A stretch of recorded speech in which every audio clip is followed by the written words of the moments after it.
మీరు వేరే విషయం అడగొద్దు, రాస్తారని గురించి అడగండి. ఇది రాస్తారు నీళ్లు, నేను రాస్తారని కలిపి కొన్నాము. ఏదైనా ఇష్యూ అన్నప్పుడు మీరు చాలా మంది రాస్తారనికి ఎఫ్ఐఆర్స్ తో ఉన్నాయి, చాలా మంది నన్ను కొనడానికి ట్రై చేశారు, మధ్యలో మాట్లాడుతున్నారు. హర్యానా పేరే గానీ, మీరు హెబా పటేల్ పేరే గానీ, వీళ్ళతో లవ్ అఫైర్ ఉన్నాయి, హర్యానాతో ప్రెగ్నెన్సీ తీయించారు, ఇది అన్ని మాట్లాడారు కదా. మీరు దీనికి మీరు ఏమన్నా అవన్నీ నేను కూడా విన్నవే కదండి. ప్రూఫ్స్ ఆడియో రికార్డింగ్ మీకు పంపించాను, అది వినండి. అది స్వయంగా నాతో మాట్లాడిందే. అది ఎందుకు మాట్లాడింది అన్నది మీరు రాస్తారని అడగండి. రాస్తారని పిలిపిద్దాము. రాస్తారని వాళ్ళ ఫ్రెండ్ అక్కడే ఉన్నారు, కేర్ టేకర్.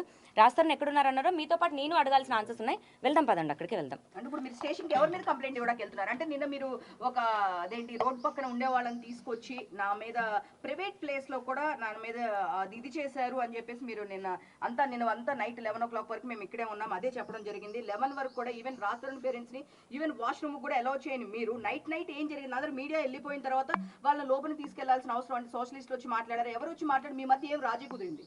ఏమీ రాజీ కుదరలేదు. ఇంత కాంట్రవర్సీ జరుగుతున్న దాంట్లోని రాత్రి అందరు వెళ్ళిపోయాక కొంచెం ప్రశాంతత ఇది కుదిరింది. నేను ఇక్కడ కూర్చున్నాను, వాళ్ళు అక్కడ కూర్చున్నారు. ఒకసారి మొహాలు చూసుకున్నాము. ఆంటీ దగ్గరికి వెళ్ళి నేను ఆంటీతో ఏంటి ఆంటీ దేనికోసం ఇదంతా, నేను మీ కూతురులా కనిపించలేదా అని అడిగాను. ఆవిడ కొంచెం కంటతడి పెట్టుకుంది. నాకు ఒక ఎమోషనల్ కనెక్ట్ అయింది. ఫస్ట్ పదండి లోపలికి వెళ్ళి మాట్లాడుకుందామని లోపలికి వెళ్ళి మాట్లాడుకున్నాం. ఈలోపు పోలీసులు వచ్చారు. పోలీసులు ఆ కేర్ టేకర్కి అంటే నాకేం జరిగింది, ఇప్పుడు ఇలాంటి టైంలో లోపలికి వస్తే అంటే ఫస్ట్ వెళ్ళిపోమని అన్నారు. సరే సార్ నేను లోపలికి తీసుకెళ్తా అంటే నువ్వు లోపలికి తీసుకెళ్తాంటే మాకేం ప్రాబ్లం లేదని ఎస్ఐ గారు అన్నారు. మేము లోపలికి వచ్చాము. అక్కడే చెప్పారు ఇప్పుడు ఆమె నుంచి మీకేం జరిగినా మీ నుంచి ఆమెకేం జరిగిన ఇద్దరికి ప్రాబ్లమే కదా, మీరేం కొట్టుకోకండి అని. మేమేం కొట్టుకోమన్నాము. వాళ్ళకు కేర్ టేకర్ని కావాలంటే కేర్ టేకర్ని పెట్టారు. ఆ కేర్ టేకర్ కాకుండా లోపలికి ఎవరు రావడానికి వీలు లేదు, మిగతాది ఏమైనా ప్రాబ్లం ఉంటే మీరు పోలీస్ స్టేషన్కి వచ్చి కంప్లైంట్ ఇవ్వండి అని ఎస్ఐ గారు చెప్పడం జరిగింది. అది ఆయన అటు వెళ్ళగానే రాత్రి ఇంకొక అతన్ని తీసుకొచ్చారు. పోలీసు వాళ్ళు ఒక అతన్ని పంపించేశారు, తరిమేశారు. ఇక సోషల్ యాక్టివిస్ట్ ఫీమేల్ని పంపించేశారు. ఇప్పుడు మళ్ళీ ఇంకెవరో అదే కేర్ టేకర్ ఎవరో మనుషులు తెప్పిస్తున్నారు. అట్లీస్ట్ గైడ్ లైన్స్ ఫాలో అవ్వండి వాళ్ళు. మీరు ఒక్కసారి అదే క్వశ్చన్స్ వాళ్ళని అడగండి. వాళ్ళు తిండి కోసం తెచ్చుకున్నారు, అదే అండి తిండి కోసం తెచ్చుకున్నారు, ఇది తెచ్చుకున్నారంటే ఇప్పుడు స్విగ్గీ ఉన్నాయి, స్విగ్గీ పెట్టుకుంటున్నారు ఆల్రెడీ. స్విగ్గీ పర్మిషన్ ఉంటుంది, అన్నోన్ పర్సన్ పర్మిషన్ ఎలా ఉంటుంది? ఒకవేళ వాళ్ళు తీసుకొని వస్తే మీ ప్రాబ్లం ఏంటి? అటాక్ నా పైన కదా జరిగింది. మీ ఇంటికి మీకు అటాక్ జరిగినప్పుడు మీకు ప్రాబ్లం తెలుస్తుంది. ప్రాణదాడి నా పైన. మీరు పోలీసులు అడగలేదా కనీసం? వాళ్ళ వైపు నుంచి ప్రొటెక్షన్ అడగలేదు, మీరు అడిగే ప్రయత్నం చేయలేదా? పోలీసులకి వెళ్ళడానికి అండి ఇప్పుడు కూడా ప్రయత్నము. ఇప్పుడు వెళ్తుంటేనే గ్రూప్ ఎదురైంది. ఇప్పుడు రాస్తారంతో ఇదంతా కాదండి, మీరు ఫస్ట్ నుంచి కూడా ఒకటే మాట్లాడుతున్నారు. మీరు వేరే వాళ్ళ గురించి మాట్లాడు, ప్రీతి గురించి నేను అడిగాను. సో ప్రీతి కూడా నేను వచ్చి ఇక్కడ మాట్లాడింది, ఎందుకంటే మాకు మీడియా పరంగా ఎవరు మాట్లాడితే వాళ్ళ గురించి మేము ఆ టాపిక్ అనేది తీసుకొస్తున్నాం.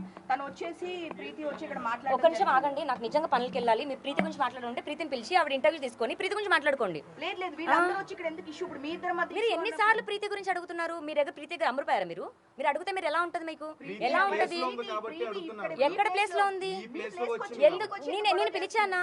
నేనేం పిలిచాను? ఇప్పుడు నలుగురు వచ్చారు. మీరు ఇదే క్వశ్చన్ రాస్తారు వాళ్ళ పేరెంట్స్ కి, అమ్మాయికి ఏం సంబంధం ఎందుకుంది, 10 సంవత్సరాలు ఎందుకుందని అడిగారా?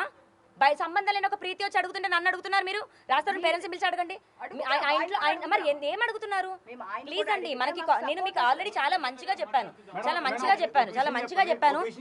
మీరు కూడా బయాస్డ్ ఒక రిపోర్టర్ లాగా బిహేవ్ చేయొద్దు. నిన్న చాలా సెన్సిబుల్ గా అడిగారు. ఆ సెన్సిబుల్ గానే అడగండి.